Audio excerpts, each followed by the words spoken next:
my third attempt at recording this video. Google still has me locked out of all of my video editing apps. Why? They said it'd be 24 to 48 hours for them to fix it, and it's been 2 weeks. I don't know what else to do. Lois hasn't gotten back to me in her other email, but I digress. This video is about the dangers of following the Zodiac.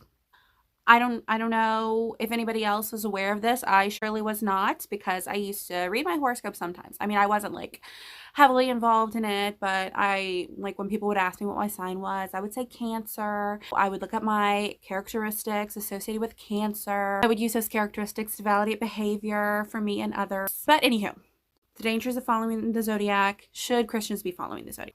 Spoiler alert, the answer is no, Christians should not be following the Zodiac, and I will tell you why. Research that I've done, pages that I've written down. I will not be reciting from these pages, because actually the last video that I tried to record about this, it was really boring. I was like, I told my husband, I said, I cannot post this. I mean, I'm bored watching it. I know I'm not a boring person. Before you come at me with torches, well, I mean, the 5 of you that are probably going to see this video, I don't care. That is fine with me. Even one person watching this video. I hope you hear me. I have evidence here. Facts.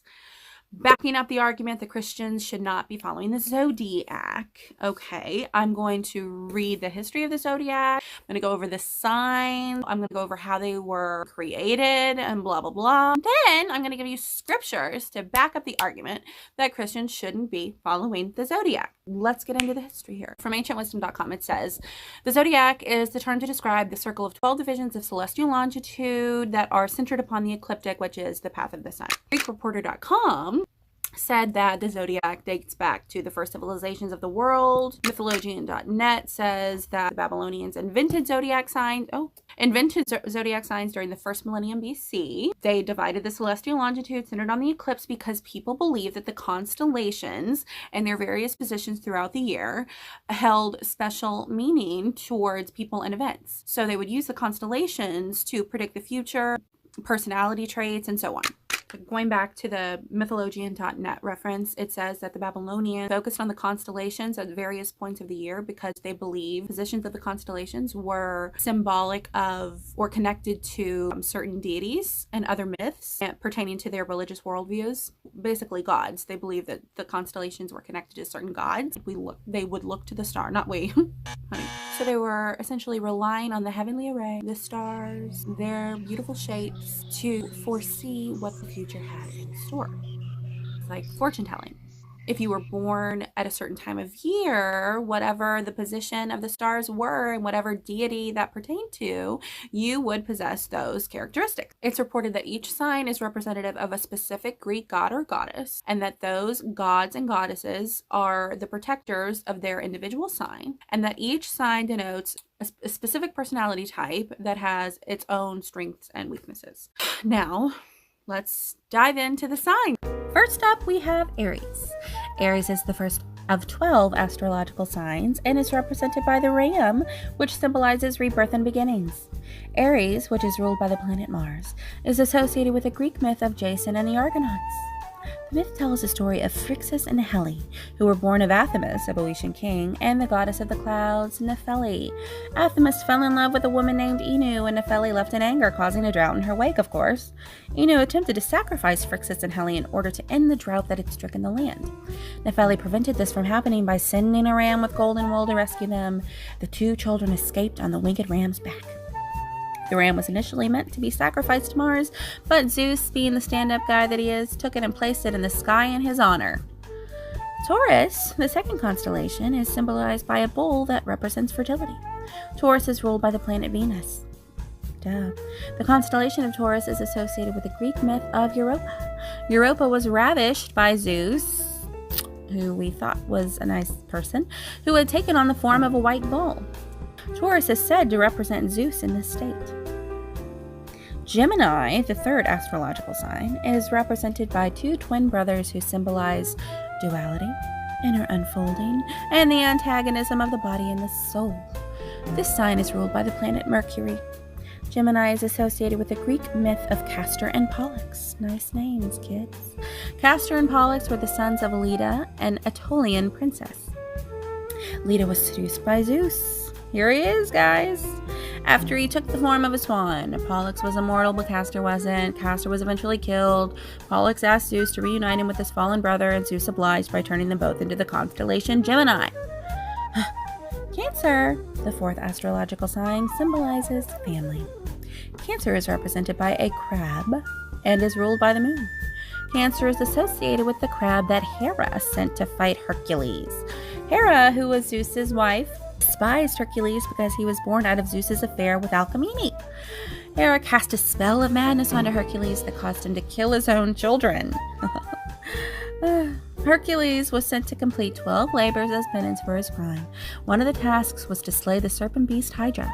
Hera sent a crab, because crabs are so strong, to help the Hydra in its battle against Hercules, but he easily killed the crab by crushing it under his foot. Hera memorialized the crab's effort by making it into a constellation. Way to go, Krabby Patty. Leo is the fifth astrological sign, symbolizing the force of life. Leo is represented by the lion's mane and ruled by the sun. The constellation of Leo is associated with the mythical lion of Nemea. Hercules was tasked with killing Nemea as the first of his 12 labors, which we previously learned about. Hercules strangled the lion, not too fond of this kid, and after its death he removed its skin and turned it into armor that he then wore. Zeus rewarded the lion's bravery by giving him a constellation. Virgo is the sixth astrological sign, symbolizing labor. Virgo is ruled by the god Mercury and is represented as a woman. Nice. Because of this, Virgo has been associated with various goddesses such as Artemis and Aphrodite. In Greek mythology, the constellation is represented by the goddess Astraea. Astraea helped her Titan father by being a bearer of lightning during the war between the Titans and the gods. Zeus respected her loyalty and decided to raise her into the heavens, placing her among the stars and creating the constellation Virgo. Libra, the seventh sign, symbolizes harmony. Libra is represented by the scales of justice and ruled by Venus. Libra, like Virgo, is also associated with the goddess Astraea. When Zeus raised Astraea to the sky and placed her amongst the stars, the scale of justice she carried became the constellation Libra. Scorpio, the eighth sign, is represented by a drumroll, a scorpion. The creature symbolizes destruction and rebirth because you can't have one without the other. The constellation is ruled by the planets Mars and Pluto. Moving on to Sagittarius, the ninth astrological sign. It symbolizes higher consciousness. The sign, which is represented by the archer's arrow, is ruled by Jupiter. This constellation is associated with the Centaur, Centaur, not sure if I'm pronouncing that right, but I don't care. Chiron was an intelligent, wise, and good-natured creature, unlike most of his kind. He lived in a cave on Mount Pelion in Thessaly. Such a humble abode. The Centaur was a great educator and the tutor of several of the most prominent heroes in Greek mythology, such as Achilles, Asclepius, sounds like syphilis, Jason, Aristeo, and Actaeon. Capricorn, the 10th sign, is represented by a goat, of course, that symbolizes wisdom, because goats are wise. Capricorn is ruled by the god Saturn. Got it. Capricorn is related to the myth of Almathea, a woman who also took the form of a goat. Almathea raised the infant Zeus after his mother Rhea hid him in the mountains to protect him from his Titan father Cronus. When Zeus became an adult, he fought the Titans in goatskin armor to honor her, as every son should. Aquarius, the 11th sign, symbolizes revolution and wisdom. Aquarius, which is represented by the water bearer, was traditionally ruled by the planet Saturn, but this has since shifted to the planet Uranus. 12th and last astrological sign is Pisces, which symbolizes division personified by Aphrodite and Eros in the form of two fish swimming in opposite directions. Pisces is ruled by Neptune and Jupiter. Typhoon, a gigantic water serpent, was one of the most fearsome titans during the war between the Titans and the gods. Many took on animal forms in an attempt to flee his wrath. Eros and Aphrodite fled in the form of fish and were subsequently caught by who else but fishermen. Woo! I did not know all of this information. I don't know why I never looked it up. Anyway, I didn't start learning about this stuff until after my deliverance last November 1st of 2020. I keep forgetting it's 2022. So I meant to say not last November, because last November would have been 2021. November before last. I'm getting my PhD, by the way. All of these things started to click. I was like, oh my word, this is not acceptable to be following if I'm saying that I'm a Christian. Anyway, okay. So now that we've gone over the history of the zodiac, gone over the signs and the gods and goddesses that they represent, the false gods and goddesses that they represent, because there is only one true God, the living God, capital G-O-D. Now that we've gone over the history, let's go over some of the scriptures. First scripture I have here is Exodus 20, verse 3. You shall have no other gods before me. I mean, that really doesn't require additional scriptures after that, actually. What are the signs associated with Greek gods and goddesses? That's scripture number 1. Scripture number 2 is Leviticus 19, verse 26. Do not practice divination or seek omens. Okay, it's pretty clear. Do not practice divination. What is the zodiac? What are the signs? They're a form of divination, or the zodiac is a form of divination. The creators of the zodiac would look to the constellations to predict the future, to predict personality characteristics, events to occur, and so on and so forth. It's a form of divination. Scripture number 3, I'm going to read directly from here so that I don't butcher it. It is Deuteronomy 18, verses 10 through 13. It says, let no one be found among you who sacrifices their son or daughter in the fire, who practices divination or sorcery, interprets omens, engages in witchcraft, or casts spells, or who is a spiritist or consults the dead. Anyone who does these things, listen carefully, anyone who does these things is detestable to the Lord. I'm going to read this next one from the page too, because it's a bit long. 2 Kings 17, verse 17 says, they sacrificed their sons and daughters in the fire. They practiced divination and sought omens and sold themselves to do evil in the eyes of the Lord, arousing his anger. Now, I don't know about you, but I fear arousing the Lord's anger.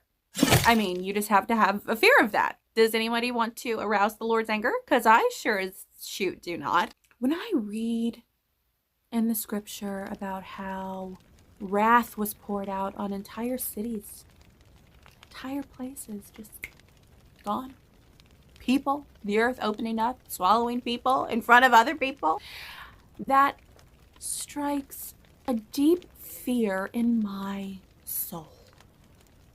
The scripture from Deuteronomy that I read, it ends with, these things are detestable to the Lord. So what's detestable to the Lord should also be detestable to us. And if we are calling ourselves Christians, followers of Christ, who was blameless before God, then what's detestable to him should be detestable to us. And we should not participate in things that arouse his anger. Like I said, I have a deep fear of arousing the Lord's anger, which I'm sure everyone does. If you don't, then you should. If you don't, then there's a problem. There are various other scriptures that we could find to back up the argument that Christians shouldn't be following the zodiac, but I think the ones I have here are pretty darn good, especially the one from Exodus. I mean, we could stand on that alone. You shall have no other gods before me. What did we just learn that the signs were? They were representative of different false Greek gods and goddesses. No, can't do it. We cannot. Oh my gosh, I forgot one. This is a really good one. I can't believe I almost forgot this. I'm so glad that I saw it. Deuteronomy 4, verse 19. And it's a long one. I'm going to read it. And when you look up to the sky and see the sun, the moon, and the stars, all the heavenly array, do not be enticed into bowing down to them and worshiping things that the Lord your God has appointed to all nations under heaven. I can't believe I almost forgot that one. He says it. Don't look to the stars. The stars have nothing to say. They're rather dull. Okay. Oh, my nose whistle. Let's now look at reasons, in my opinion, this is just my opinion, that Christians shouldn't be following the zodiac, is that God tells us to come to him for help, guidance, wisdom, to rely solely on him. Don't rely on the things of this world. Rely on his faithfulness and his power and his promises. He created us. He is the creator. We rely on the creator, not the creation. He knows what we need before we even ask for it. So that's who we need to be turning to. We don't need to rely on, a system that was created by people who didn't believe in the living God to tell us anything.